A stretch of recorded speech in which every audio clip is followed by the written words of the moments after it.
काय सगळं काढूनच बसली आज तर तू. पहिलं जॅकेट काढून ठेवायचं स्कूलमधून आल्याबरोबर. हं? गरमी नाही होत म्हणजे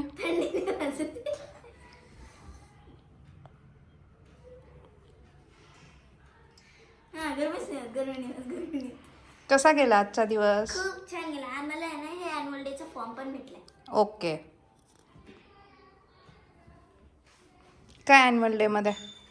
ॲन्युअल डे मध्ये डान्स आहे, ड्रामा आहे, स्किट पण आहे, स्पीच आहे, खूप काही आहे, म्युझिक पण आहे त्याच्यात. ओके. तर मला डान्स घ्यायचा आहे. डान्स घ्यायचा आहे? हां. येतो का डान्स? मग माझी हॉबी आहे ना मम्मा. अच्छा. बघ इकडं काय लिहिलंय. हे annual day programme participation fee of ₹1500 only. बघा हे ओनली आहे. कोण लिहिलं सांगितलं असं ओनली. त्यांच्यासाठी ओनलीच राहणार ना ते. हा ते करोडपती. हा मग 7 करोड. परत त्याच्यामध्ये काहीतरी तुम्हाला डिनर ठेवला असेल किंवा कॉस्ट्युम वगैरे त्याची पण कॉस्ट्युम वगैरे. हां, कॉस्ट्युम वगैरे असतील, काहीतरी खाण्यासाठी ठेवलं असेल छोटंसं काहीतरी स्नॅक्स वगैरे त्याचे पण घेत असतील ते. 23 ला आहे. ओके. डिसेंबर महिन्याचे 23. ओके ठीक आहे. मग कसा गेला दिवस? काय काय केलं आज? खूप छान. एक्झाम पण छान गेली माझी. एक्झाम मध्ये काय लिहिलं नाही? मम्मा एक क्वेश्चन असा होता.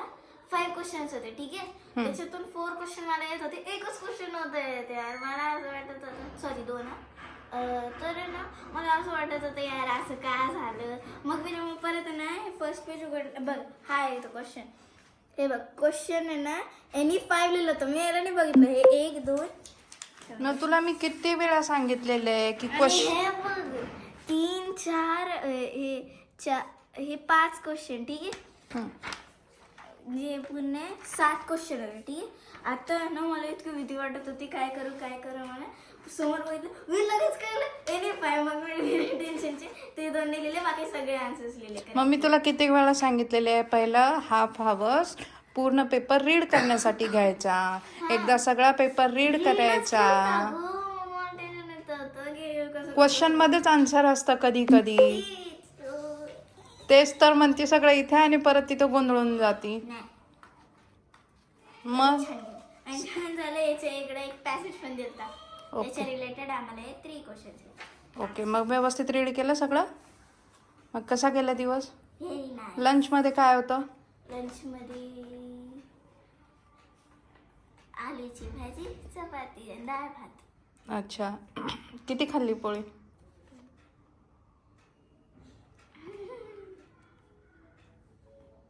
किती छोटी छोटी पोळी असते त्याच्यात पण ते 2च खायचे. एवढी असते एवढी म्हणजे पूर्ण काहीतरी वाटत आहे तुला.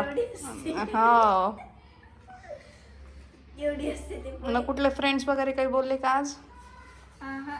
कोणीच नाही काही बोलला? पण ना सगळ्यांची गडबडी मॅप मध्येच झाली. मॅप? कसला मॅप? कारण ते आम्हाला शिकवलंच नव्हतं मॅमने. आणि म्हणते आम्ही करून दिलं तुम्ही करून दिलं. मग असं झालं. मग गडबडी मॅप मध्येच झाली. पण ना एकदा मी चेक करून घेतलं होतं ना ते बुकमध्ये, तेव्हा ते चेक केलं होतं. आर्याने टेक्स्टबुक आणली होती. मी नव्हती घेऊन गेले. मी फक्त नोटबुक्स घेऊन गेले होते.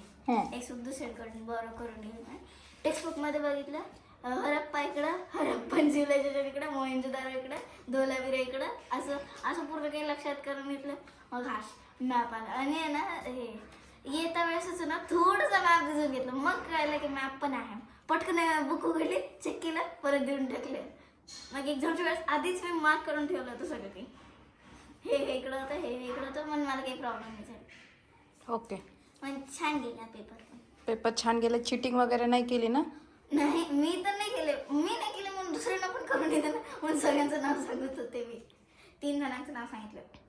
मॅडमने पनिश केली का नाही? आमचे क्लासवाले खूप छान आहे मम्मा. कोणी पण चिटिंग नाही केली, पण हे 7th तर खूप चिटिंग करत होते.